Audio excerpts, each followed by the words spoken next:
Oh, there's audio. We'll see if that rejoins the living. Another one of those weird random Mac port issues. Yeah, so we got it. See, that's why we test this stuff before we leave the station. Because the moment that I don't test this stuff, I do an hour of me reviewing work, and then there's no audio, and you're watching it, and you're leaving comments, and YouTube like, Chris, we can't hear you. Mic is off, and I come back an hour later, I'm like, and now you understand why I don't have hair. Whoa, hey, what was that? I heard something in the background. Well, we'll edit that out for the cleaned up version of this. Um, all right, gonna give this a second so we can get Couchbot fired over here. My Couchbot may have already fired, and it did.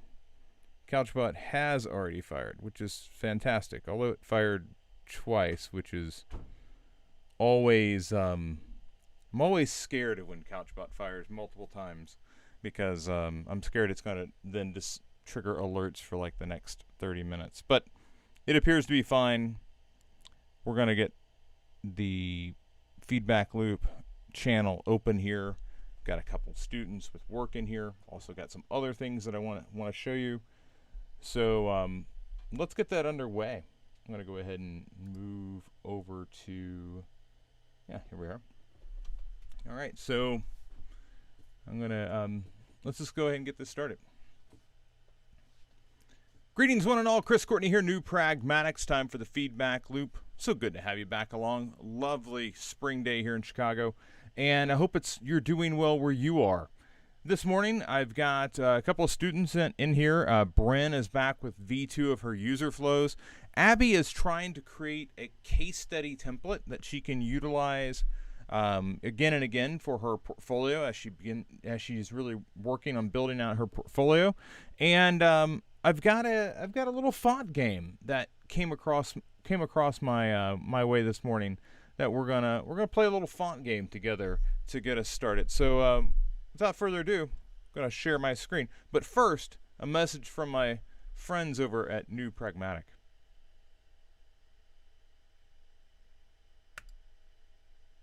And of course, that is playing in the edit. All right, so here we are here at font.co.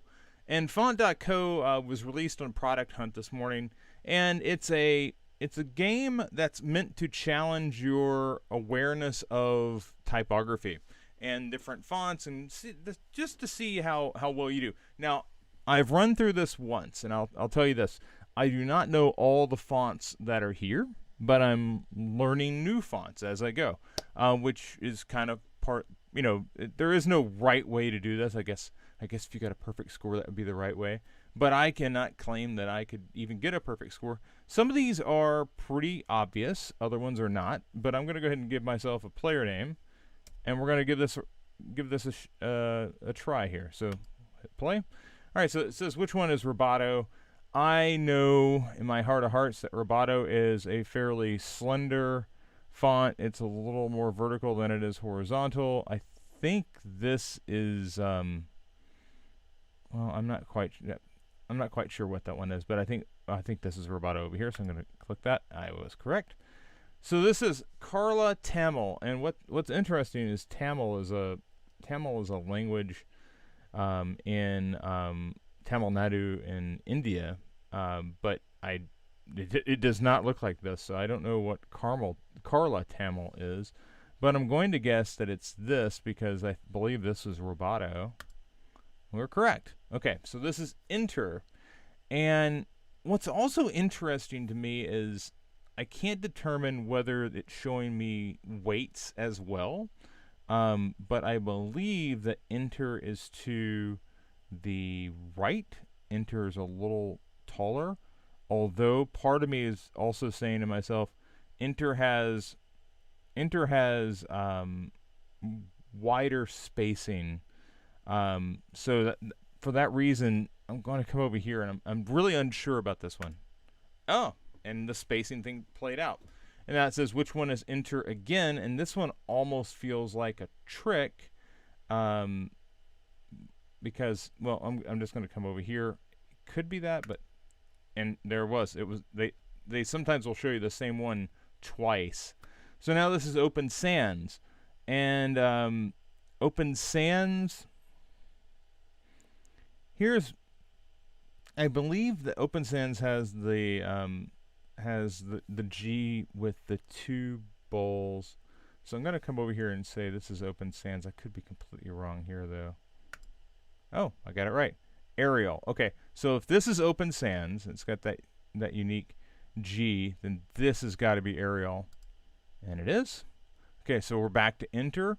And as I stated before, Enter has that odd spacing. They have not shown us a bold yet for Enter, so I'm going to guess that it's still over here. We're correct. Open Sans. Now we're back to Open Sans, and here's one of the ones where I know for sure that it's not the one on the right, because I know that Open Sans is a traditional sans serif, where the other thing, I don't know what that other thing is, but it is all very Star Trek-y. So I'm going to come over here and say that one. Okay. Juna. I don't know what Juna is. I know that whatever this is, it's got like an interesting L. It feels like it's not Montserrat, and it's definitely not. It's not Railway, because Railway's got a weird W. This could be Juna. I'm going to guess that this is Juna, but again, this is a font that I don't know very well. But we got it. Okay, back to Open Sans. That's the double G. Got it. Okay, Oxygen. What is Oxygen's another font that I don't know. I believe that we said earlier that Juno was the font that we saw on the right, so Oxygen must be the font over here on the left. That's correct. Open Sans. Open Sans, we've said this a number of times. Open Sans is the double G. Okay. Avenir. Avenir should be pretty easy for me. I've used this font on multiple projects. Avenir is very geometric. So I'm looking at these two. I believe what's over here is Open Sans. It's taller. What we have on the right though is it has the very circular B, the O, the E. So that's got to be Avenir. Comic Sans. Now this is one that what will almost always mess with you, because Comic Sans, there's a number of different handwritten scripts that we use. I believe that Comic Sans is a little sloppier than whatever this is over here. And I'm looking specifically at how the F and the T and the R, the hook of the R. So I'm going to say Comic Sans is over here on the right. Got it. Okay, Comic New. All right, Comic New. It almost sounds like, oh well, new. It's like a refined version of Comic Sans. Why you would ever want that, I don't know. But I'm gonna guess Comic New is over here. Oh, got that one wrong. All right, so the first one wrong. I was doing okay there. Now I feel like I'm about to fall off the horse. Okay, so Fira Sans. I believe what I'm seeing over here to the right is Open Sans. So when I'm going to come back over here to the left, Fira Sans. Let's see. Got it. Helvetica. This one may seem like it should be really easy, but it often is not. What we know about Helvetica is that it is very equally weighted. It's not very tall, but it's also not very wide. I believe this is Helvetica right here. Got it. Lotto. Okay, so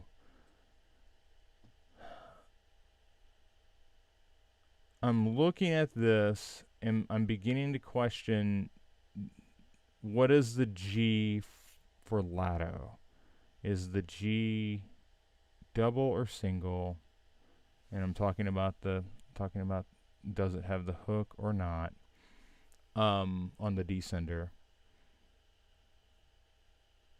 I honestly can't recall right off the top of my head. I know that Railway has the weird W. I thought Lotto had like a hooking L.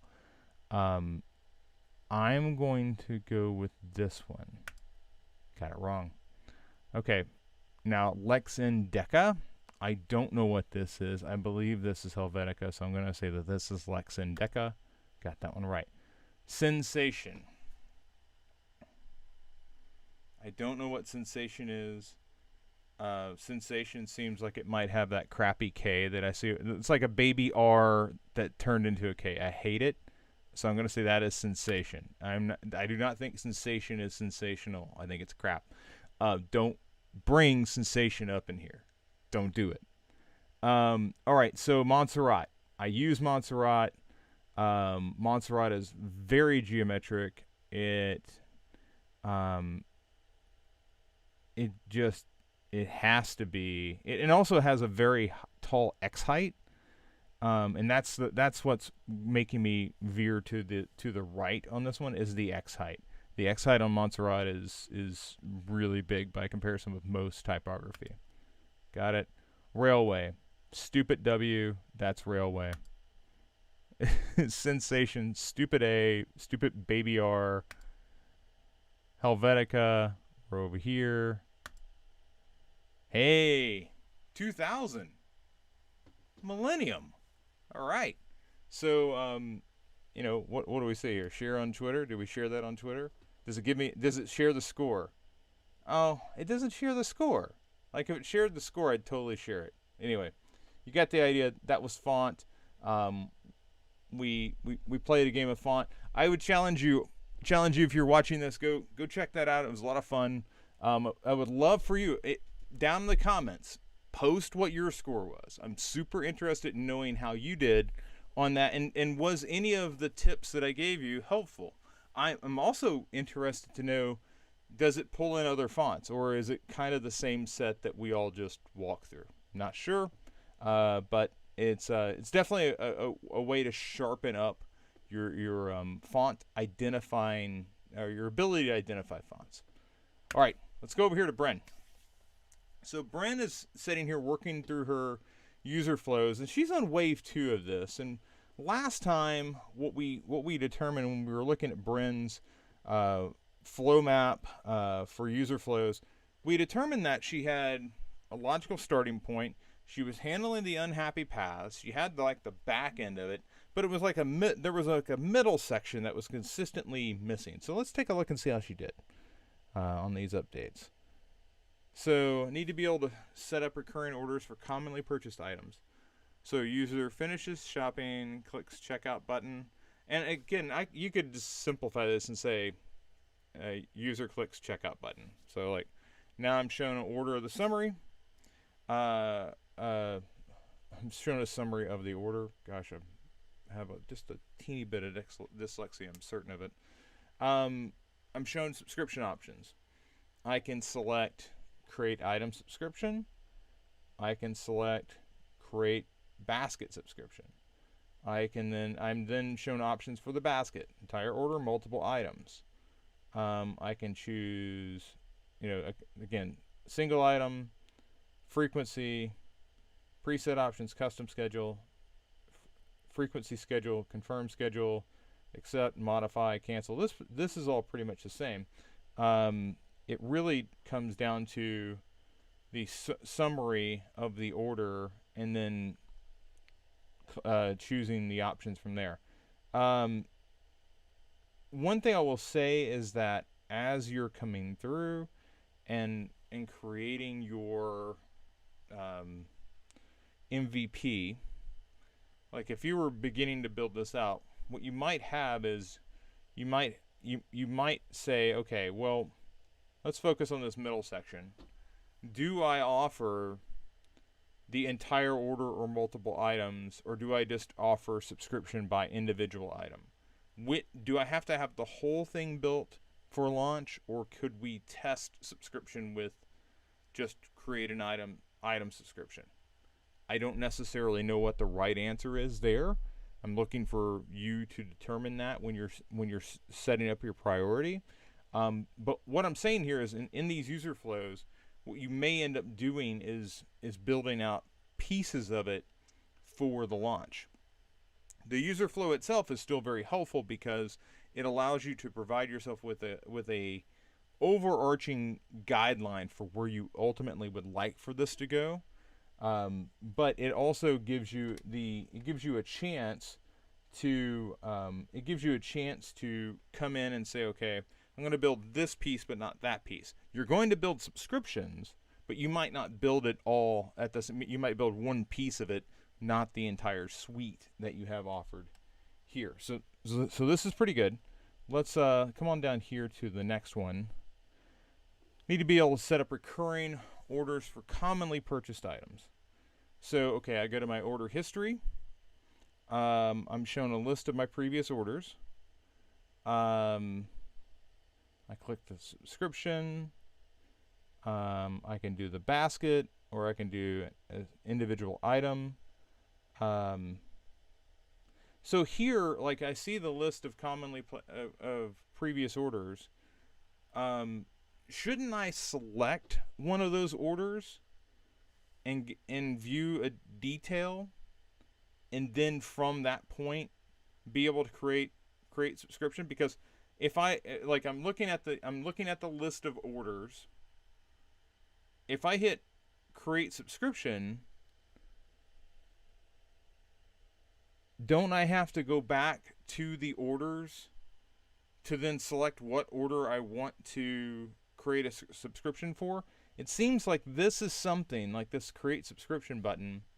This is something that exists on the detail view of an individual order, not on the list of all orders. So I think that, like, there's one square here that's missing, and it's user shown list of orders, user selects individual order, user clicks create subscription button.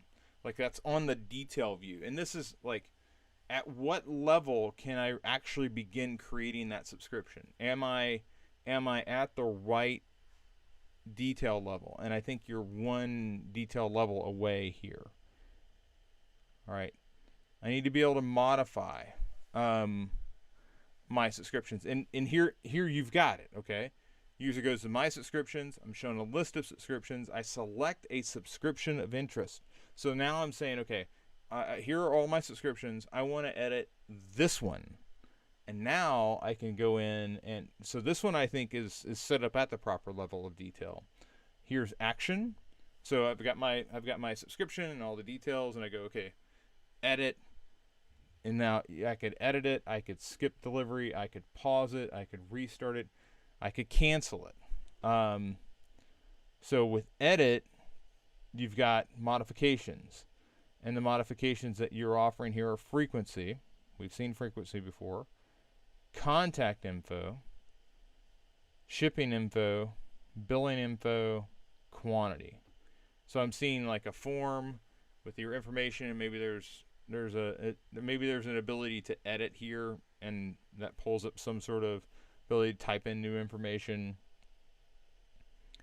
And then we confirm, we can modify, and that takes us back. I'm guessing we go back to the beginning, back to that modification. So that's saying, oh no, I need to modify this further. I can accept, or I can cancel it. And cancel it takes me back all the way to the list of subscriptions. Here I can confirm, like, these are timing related. So skip delivery, pause delivery, restart, cancel, confirm, accept, cancel. So that one works pretty well. I think that you're going to have, like, this edit function here is going to require some careful usage as far as, like, how do you display that action. But I can see it. I get the gist of what you're doing there. I think you're doing this at the right level of detail, and this really is the piece that was missing from the other one, in that I like everything that you're doing, but can I really do that at the list level, or do I need to be on the detail level? So, you're going in from the interface, the broader interface, to the list of subscriptions, to the individual subscription, and now you can edit all that stuff. It's the same thing here. I'm going in to the order from the broader navigation to the order history. Here's the list of orders.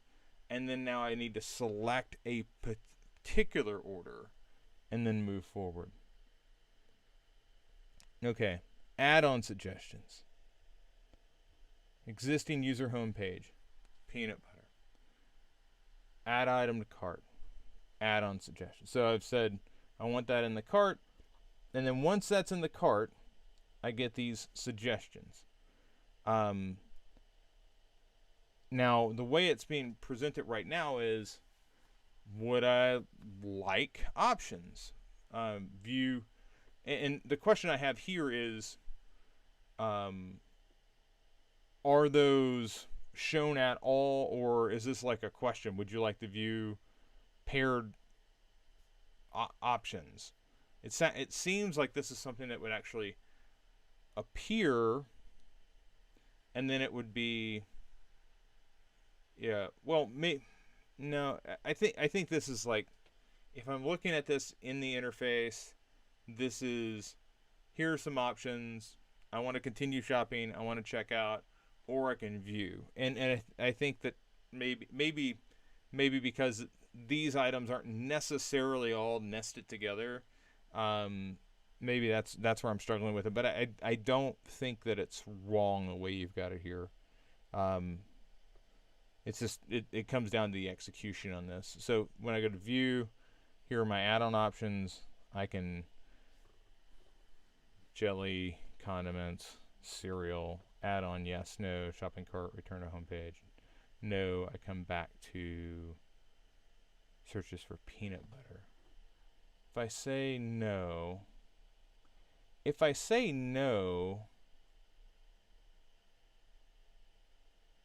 interesting. So you put them back on the search. Did I I've already added the item to cart. I think that this should be, if I say add on no, should this add on? No. Should this be add on or keep shopping? Add on, yes. And no is keep shopping?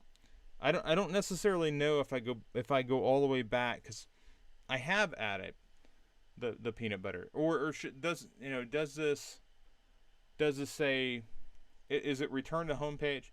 Here is the decision. Oh yes, I've added on add-ons. So now, would you like to keep shopping, go to cart, or return to homepage? Like both yes and no here could end up going to the same options. Do you want to add this on? No. If nothing else, like, oh, I don't want to add that item on that I was looking at. Does this return you back to the options? Like that's my question here is are we ending at the right place? Because, again, I've added on the peanut butter already. Should I go back to the search for peanut butter? It's something to consider. And it looks like that's the end of the flows for right now. Now, the challenge that I would lay out here is, you've got subscriptions and add-ons addressed. What else would you need to have? Like, and I think some of that is already in here. Like, for instance, I need to have the ability for an order history. So I'm going to have to build out, is there an account page? How do I access the account page where order history exists? How do I access what interface that needs to exist for me to get to a checkout button? Modify my subscriptions. That has to be something that exists in that exists in the account settings, right? So how do we get to there? When we talk about search, we're going to have a search interface. What does that work like? Because at some point I'm going to search and I'm going to view a list, and I can add an item to the cart. And those are things that all exist like right here before I get into the add-ons. So there are things here that need to exist, like, what is displayed on that search view. What are my options? What are my options for viewing that information? So I would suggest spending more time on these items that lead directly up to these flows to make sure that you're accounting for those as you're working through. But this is good work. Overall, I just think just a little more work is needed on the actual items that lead into this. Okay. So here we are with Abby, and Abby's doing further refinements on her user stories. I'm going to go ahead and get rid of the sides here. So right now, this is we're looking at her overview page. So like we'll have some sort of image with these. I'm guessing this will be something interface related, and that's something that's you're banking on that existing. Sometimes that won't exist. Like if it's a research project, you might have to go with something that's a little broader. Luigi had something like that where he was working for a nonprofit, and he had it was just a research project, so he had to come up with a visual that carried that. Role and duration. It's interesting because you've got that automatically placed underneath. I think that might actually tuck in really nicely with this information in the rail. Just something to consider. Tools you used. This feels so part of me likes the idea of going, logo of the stuff that you used. Another part of me thinks, okay, well, what if I didn't use a lot of tools, but I used a lot of methods? How would I represent a method if I've got like, Figma and GitHub and Notion? Like I'm thinking about logos that might be able to pop up there. Like, and what happens if I only have 3 logos and not 6? Is it going to be an issue? I might consider an option here where role and duration and tools are just text, and that way you can, instead of getting into the little icon driven design of the tools, you put more emphasis on the work that you did, and I think that would be beneficial. And you could always say, Sketch, Adobe XD, whatever those tools are. I just don't want to give too much power to those early on in your project. So, and I think there's other places where you can say, you could even go. It could be something like lower down on your home page. It could say tools like commonly used tools, or tools that I am comfortable using, and like you could have all the little logos there if you wanted to. I still wouldn't I wouldn't put 25 logos. It begins to feel like the side of a NASCAR vehicle, any race car really. All right, so, and right here you've got. Oh, here's another question that I would ask is like, notability. If I don't know what notability is that icon really even going to matter? So just keep that in mind. Overall, but that's fine. What is this? Is this case study details? Okay, so view case study details, view full prototype. I'm guessing this is like your color palette, maybe. I'm not sure what the boxes are. And maybe I should turn on comments because you said you had comments. So, all right, let's just jump in here. So tools you used. Yeah, so we that's basically what we were talking through. The descriptor of what I used it for or not. Um, I I would lean against using just a ton of logos, because I don't think they add all that much to your work, particularly for tools that aren't necessarily popular. It's like some of the best tools you use won't be things that anybody's like, ooh, it's Adobe. Um, okay, so two, I want to do a blend from sketches, ideas, and final layered present show progress. I'll do it in Photoshop as one image. Okay, that's fine. I don't mind that, like going from sketch to finished product. I it can be sometimes hard to pull off. It won't always present itself, like I mentioned with like if it's a research project. So that is probably something that I wouldn't necessarily think of as like, oh, this is going to be in every project that I do, because it may not, like that option may not it, like maybe you're just doing wireframes on a project, or maybe it's just the high fidelity designs. You may not always have that, napkin drawing to finished prototype thing available. So something to keep in mind. Let's look here at 3. So multiple examples of case studies showing this, which I thought was helpful and important to outline of what I did in a quick overview. I do think that this design process is good. Okay. This is typically where I have this link for view case study details. Design process, view full design, view full process here. Like I'm going to take you through all the steps for my thing in that. And I think that allows you to get away from the I'm going to take you through step by step in my project overview, and it because this design process detail, I'm expecting that to be long.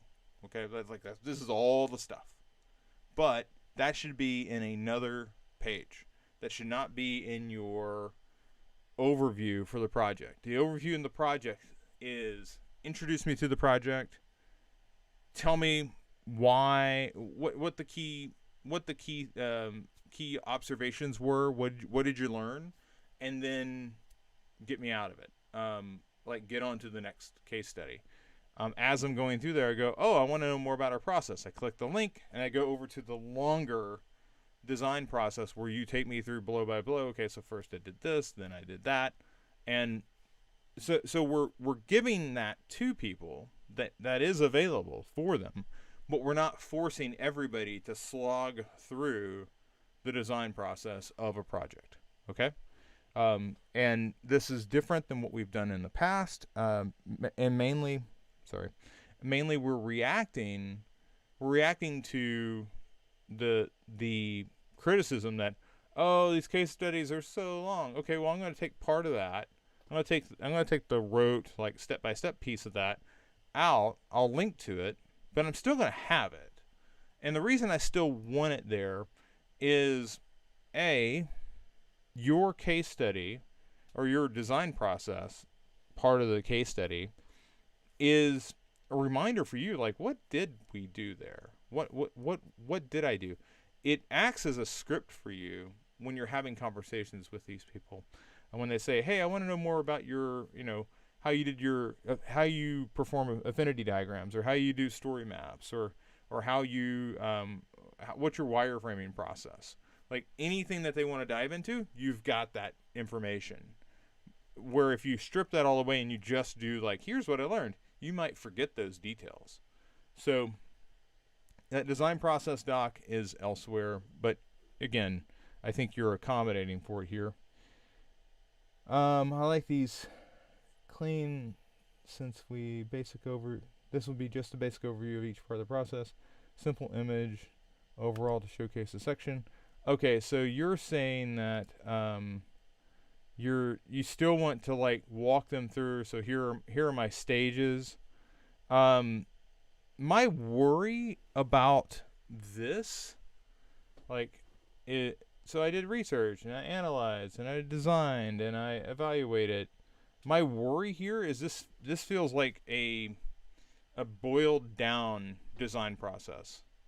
And I think that if you focused instead on,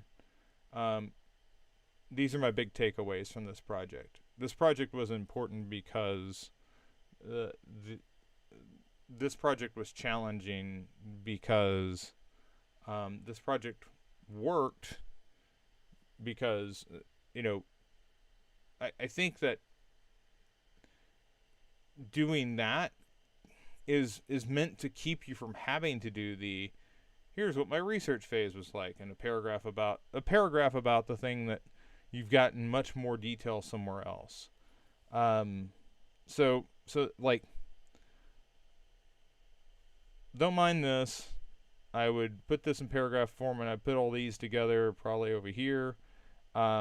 This is fine. This is fine. I would focus this on your observations and how you grew through the project. And, the key metrics thing always comes up.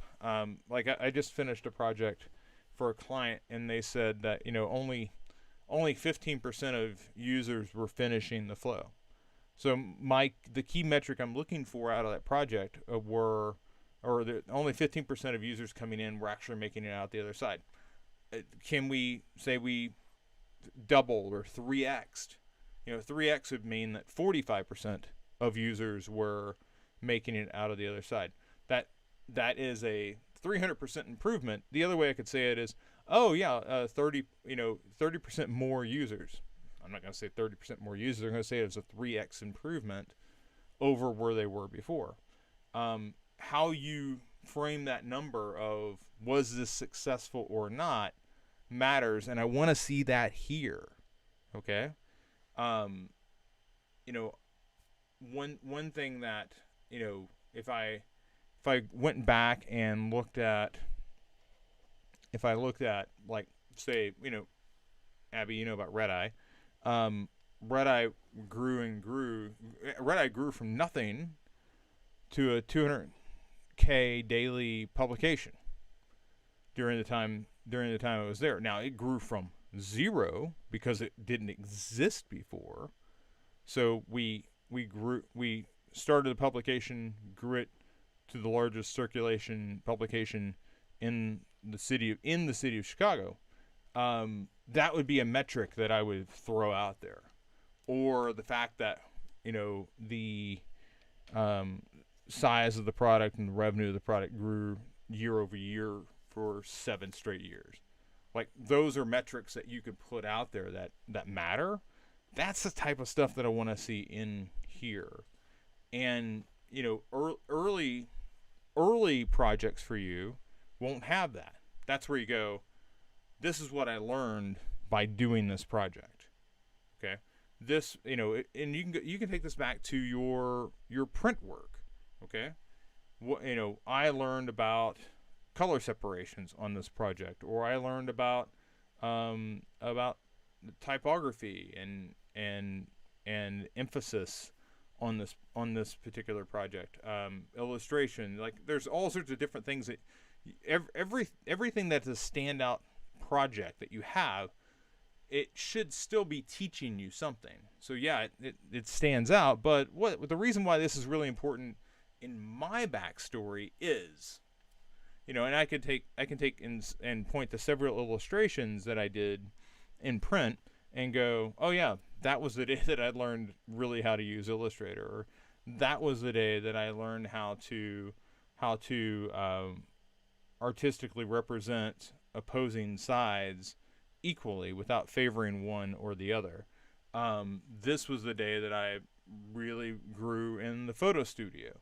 Like, there's all sorts of different things that you can point to, and like, say, this photo, this thing that I'm showing you, yeah, it looks great, but let's talk about what it really means to me in terms of my growth. Okay, that's the story that I want to see in this area here. Like, yeah, this looks great, and yeah, I use these tools, and yeah, here's kind of the progression, here's my process. But in the grand scheme of things, here's why it's important. Like, you're looking at this in my portfolio because X happened. Okay? That's what I'm looking for here. Should I include a link that details that could take people to more detailed version of this section? And again, I think that, now we're talking about, I'm talking about should these sections exist.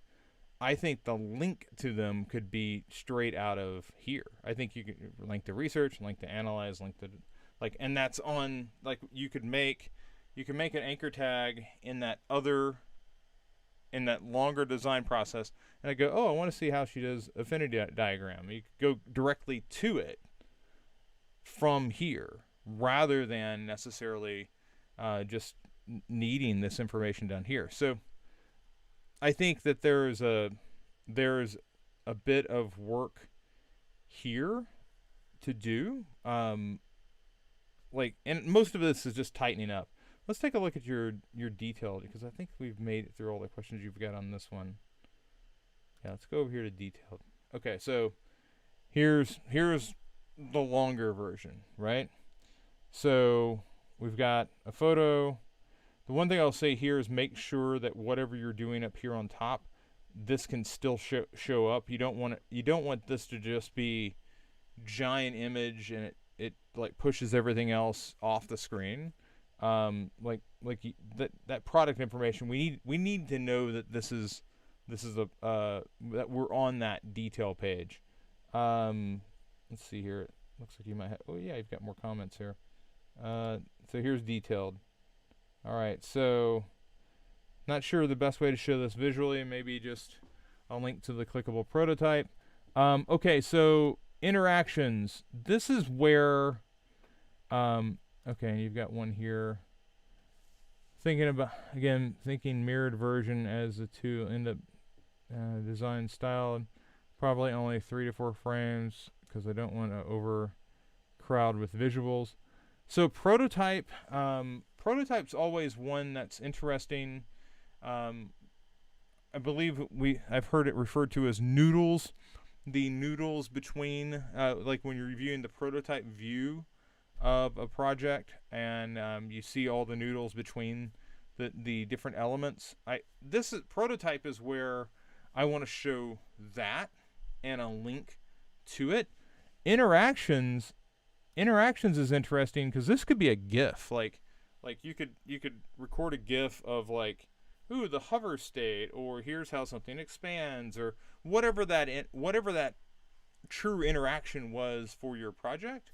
You could just record it yes, you're in prototype mode, but you're recording that interaction happening and then just dropping it in here. So I would actually make this a GIF style recording and drop it in this. I would make something that shows the size of the prototype. I wouldn't focus on a particular screen. Now you've got wireframes here, and this is, wireframes is interesting. Could have mirrored the layout from the one above, the wireframe version, the same spot.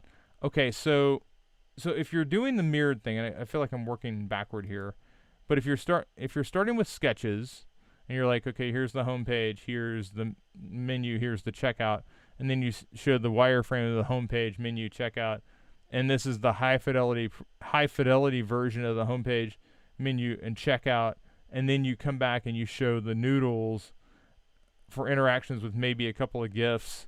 I think that's really where that mirrored idea, that works for me. The question here is, can you really do 3, or would 2 be more effective, okay, as you're working through?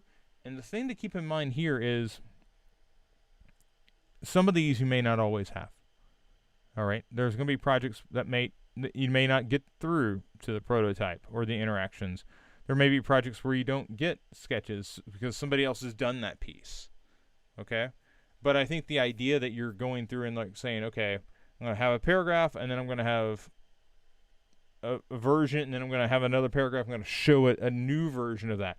think that idea is very powerful. Okay, just understand that your create section here may have 2 sections, not 4.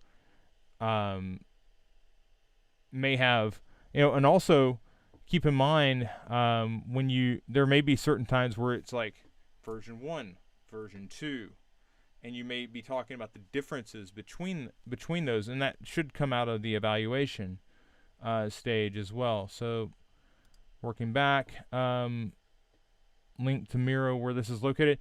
It's interesting. Story maps is one of those areas where I don't think people necessarily understand what they are.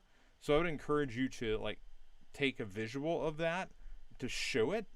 And I think you can show a cropped version of story maps a lot more effectively than you can a cropped version of user flows. User flows,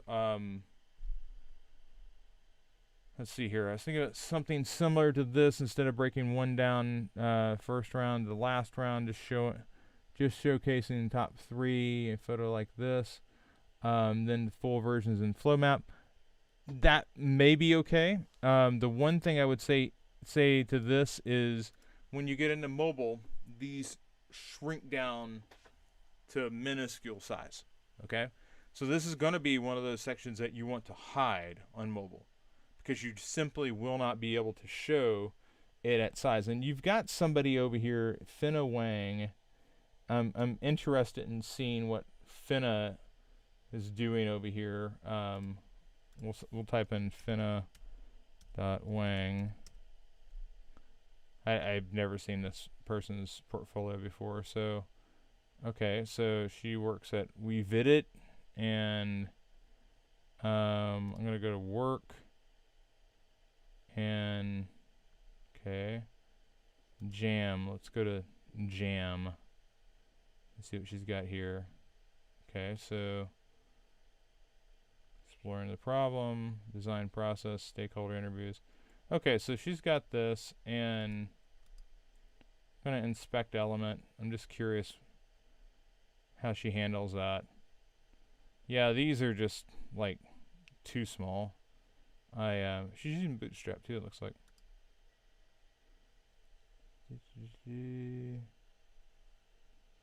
Yeah, so my only suggestion here would be like link to these, because I can't begin to see those. And if I was, it's just not going to do, it's not going to carry a lot of weight with me if I'm looking at these going, I don't know what that is. All right. So keep that in mind. If you're wanting to do something similar to Finna, I think it's fine for desktop, but once it goes mobile, like hide it and link. User flows. Okay. Yeah, you're linking, and oh well, I guess this is the same thing. So this is personas. Don't think this is really a visual. I can clean up a Figma or Google Doc version. And this is again where I think the question is, do you show the visual, or do you show like a mugshot of the person and just have this in text? Like break out the text. I don't think you have to show, your personas don't have to be overbearing in the grand scheme of things. I would shrink these down. Essentially, they are like just supposed to be proof that you were targeting a particular type of a person, and that you weren't just like creating out of the blue, and you talk to people. So I think that like some representation here is good, but you don't have to like show the user persona that you made. You could link to it if you wanted to. I guess this is somewhere else. Some of these comments are a bit out of order, and I feel like I'm working backward up the chain. Neither have visuals, so maybe this could just hang out side by side here. That's fine. I don't think that's a problem at all. And this is one thing where I wouldn't necessarily want to put a lot of emphasis on the survey itself, because surveys aren't data. This is all about building a user cohort and conducting interviews, I might even just combine these and say, I used a survey to perform a screener, to build a user cohort, to then start executing on these user interviews. User interviews were important because, okay? It looks like you're going a little deeper in competitor research, though. And I don't mind this. I don't mind this idea of, okay, I'm gonna go through and I'm gonna show like the Nielsen metrics here and show how these competitors were performing. I think that's pretty strong. Yeah, I like that a lot. And then here, 1.7. Should I keep this hero top design the same on both the overview? You know, it's interesting, this idea that the top, so for your overview, you would have the same design as on the detail. I would, if I was coming in doing this, I think that I might streamline this to have the same, but I would have different visuals. I would not use the same visuals for each. Like one might be the more refined, and the other is like, okay, here's the crazy prototype or something. The key here is I want to make sure that whoever is looking at your overview, if they decide to go to the case study, they know they are on a different page. And if they were the same with the same visual, then they might be confused to think, oh, this link must be broken because I feel like I'm looking at the same thing. And then as they scroll, they see different content, but you've got to get them to scroll.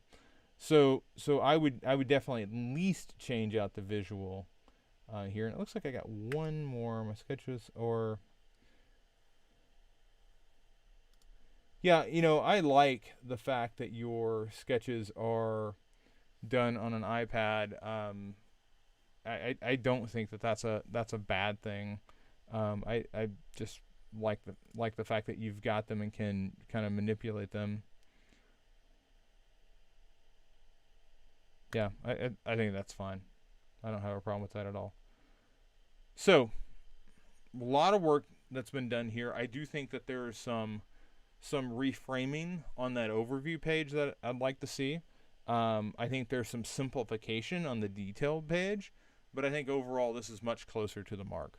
Okay, and I think that now it's just really determining, okay, how do you want to execute on this? And I think that's something that obviously we've got a call in the books, so I think we're going to be jumping more into that here in the next day. All right. All right, folks, that's going to do it for today's edition of the Feedback Loop. Lots of work there from Abby and from Bren. Also, a good time looking at that font.co, FOONT.co.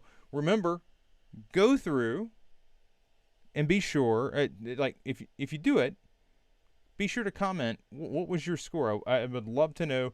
And what typography did you discover along the way that you weren't familiar with before you started going through that fun new typography game.